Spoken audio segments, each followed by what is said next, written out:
নমস্কার বন্ধুরা, all India jobs today চ্যানেলে আপনাদের সবাইকে স্বাগত।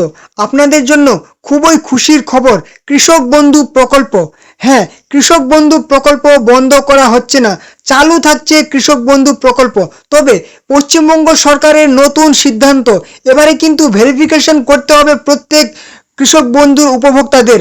যারা যারা কৃষক বন্ধুর বছরে 10,000 টাকা পাচ্ছিলেন এবং কেউ কেউ আবার বছরে 4,000 টাকা পাচ্ছিলেন, যাদের 1 একরের কম জমি আছে, তাদের কিন্তু প্রত্যেককেই নতুন করে ভেরিফিকেশন ডকুমেন্ট যাচাইকরণ করতে হবে। না হলে কিন্তু তাদের ফর্মগুলি বাতিল করে দেওয়া হবে, তাদের আবেদনগুলো বাতিল করে দেওয়া হবে, আর তারা কোনোদিনই টাকা পাবেন না। কেন এই যাচাইকরণ? অবশ্যই আজকের ভিডিওতে আমরা সহজ সরল বাংলা ভাষায় জেনে নেব এবং আমাদেরকে কি করতে হবে, কি কি ডকুমেন্টস কাগজপত্র লাগবে, কি কি আমাদের থাকলে আমরা পাবো না, বা বাড়ির ফ্যামিলির মধ্যে কতজন মেম্বার পাবো, কতজন পাবো না, সম্পূর্ণ ডিটেলস আজকের ভিডিওতে আমরা জেনে নেব। তো এখানে প্রথমে কি বলেছে, কৃষক বন্ধু উপভোক্তাদের নথি যাচাইকরণ। যে সকল কৃষক বন্ধু কৃষক বন্ধু প্রকল্পের উপভোক্তা পিএম কিষাণ প্রকল্পের সুবিধা পান না, যারা হচ্ছেন কৃষক বন্ধু পাচ্ছেন কিন্তু পিএম কিষাণ যোজনা পাচ্ছেন না, যে সমস্ত কৃষকেরা, তাদের নথি কৃষি দপ্তরের পক্ষ থেকে যাচাই অর্থাৎ ভেরিফিকেশন করা হবে। তারপরে বলেছে, তালিকাভুক্ত কৃষক বন্ধু উপভোক্তাগণ নিম্নলিখিত নথিপত্র সহ ভেরিফিকেশন ফর্ম পূরণ করে নির্ধারিত ক্যাম্পে জমা করবেন।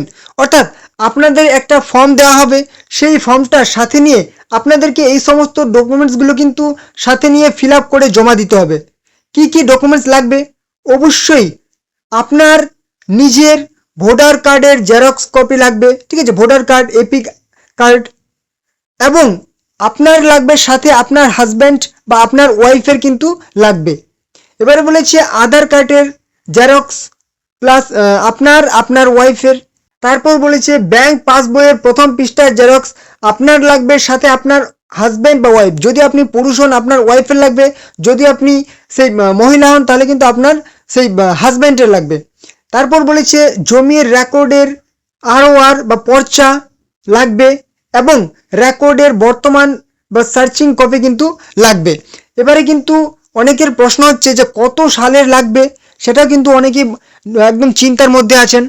অবশ্যই কিন্তু আমরা জেনে নেব। ভেরিফিকেশন ফর্ম সংগ্রহ এবং জমা দেওয়ার স্থান নিজ নিজ এলাকার গ্রাম পঞ্চায়েত অফিসে কিন্তু আপনারা ফর্ম পেয়ে যাবেন এবং আপনারা কিন্তু জমা দেবেন।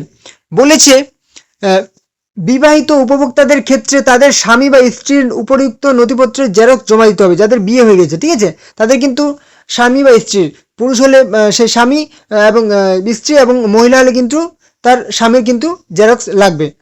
যদি স্বামী স্ত্রী উভয়ই কৃষক বন্ধু প্রকল্পের সুবিধাভোগী হন, তবে প্রত্যেকের জন্য পৃথকভাবে কিন্তু ভেরিফিকেশন ফর্ম পূরণ করে প্রয়োজনীয় নথিপত্র জমা করতে হবে। একটা ফর্মে কিন্তু আপনারা করবেন না, প্রত্যেকের জন্য কিন্তু আলাদা আলাদা ফর্ম নেবেন। এবারে আমরা দেখে নেব যাচাই কিভাবে করা হয়। কৃষক বন্ধু পোর্টাল থেকে উপভোক্তার তথ্য সংগ্রহ করা হবে। কৃষক বন্ধু যে পোর্টাল আছে, পিএম কিষাণ, এটা পিএম কিষাণ না, কৃষক বন্ধু .wb.gov.in। তারপর সেই তথ্য থেকে পোর্টাল থেকে আপনার তথ্য সংগ্রহ করা হবে। সেই তথ্য পিএম কিষাণের কেন্দ্রীয় ডেটাবেসের সঙ্গে মিলিয়ে দেখা হবে, ঠিক আছে, যে আপনি পিএম কিষাণ পাচ্ছেন কি পাচ্ছেন না সেটা কিন্তু মিলিয়ে দেখা হবে। তারপর আধার ও অন্যান্য তথ্য মিলিয়ে আবেদন যোগ্য হিসাবে বিবেচিত হবে, যে আপনি পাবেন কি পাবেন না। একদম যদি পান তাহলে কিন্তু মিলে যাবে। তথ্য না মিললে বা ভুল থাকলে সংশোধনের জন্য কিন্তু পাঠানো হবে যে মিলেনি। তারপর যাদের পিএম কিষাণের নাম নেই কিন্তু যোগ্য, তাদের এই এনরোলমেন্টের ব্যবস্থা করা হবে। অর্থাৎ এবারে কিন্তু নতুন করে আপনাদেরকে আবেদন করতে হবে না। আপনারা যারা কৃষক বন্ধু পাচ্ছেন, পিএম কিষাণ যোজনা পাচ্ছেন না, তারা কিন্তু এবার থেকে পিএম কিষাণ যোজনা পাবেন, তাদের নামগুলো কিন্তু সেই পিএম কিষাণ যোজনায় অন্তর্ভুক্ত করা হবে। এটা কিন্তু আমাদের রাজ্যের বর্তমান কৃষিমন্ত্রী শ্রী দ্যুৎ কুমার মণ্ডল কিন্তু বলেছিলেন যে তাদের নামগুলো সেই পিএম কিষাণ যোজনায় অন্তর্ভুক্তি করা হবে। এবার বলেছে এই কাজগুলি কারা করেন? ব্লক অফিস, ঠিক আছে, এডিএ বা সংশ্লিষ্ট কৃষি দপ্তর প্রয়োজনীয় যাচাই বা তথ্য সংগ্রহের সংশোধনের কাজ সম্পন্ন করেন। কৃষকদের করণীয় কি কি করতে হবে? কৃষকদের যেটা বললাম, যে আপনার আধার কার্ডের জেরক্স, পিএম কিষাণ বা কৃষক বন্ধু দুই জায়গাতেই একই তথ্য কিন্তু ব্যবহার করবেন।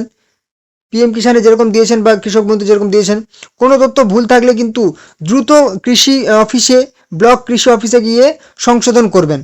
তো এবারে কথা হচ্ছে আপনাদেরকে কি করতে হবে, কবে করতে হবে, কি করতে হবে কৃষকদের। ব্লক বা পঞ্চায়েত থেকে, পঞ্চায়েত অফিস থেকে সে ভেরিফিকেশন ফর্ম, ঠিক আছে, অ্যানেক্সার 1 নিয়ে ফিল আপ করুন। সাথে যে সমস্ত বললাম 4টি ডকুমেন্টস লাগছে, যে জমির আরওআর বা পর্চা জেরক্স, ভোটার কার্ডের জেরক্স, ব্যাংকের পাসবইয়ের জেরক্স, আধার কার্ডের জেরক্স, ঠিক আছে। এবারে কতদিন সময়, সময় কিন্তু বেশি নেই, সময় হচ্ছে 4 সপ্তাহ, অর্থাৎ 1 মাস সময় পাওয়া যাচ্ছে। এই 1 মাসের মধ্যে কিন্তু এই প্রক্রিয়াটা সম্পন্ন হবে। যদি তথ্য ভুল হয়ে যায় তাহলে কিন্তু বিপদ, আপনার কিন্তু টাকা বন্ধ হয়ে যেতে পারে।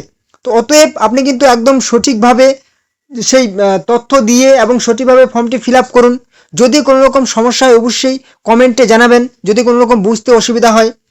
আর অবশ্যই ভিডিওটি ভালো লাগলে একটা লাইক করে দেবেন, চ্যানেল নতুন চ্যানেলকে সাবস্ক্রাইব করে দেবেন, এবং অবশ্যই ভিডিওটি আপনাদের বন্ধুদের সাথে শেয়ার করে দিন যাতে তারাও এই খবরগুলি পেয়ে যায়। তো চলুন দেখা হবে নেক্সট ধামাকাদার আপডেটের সাথে।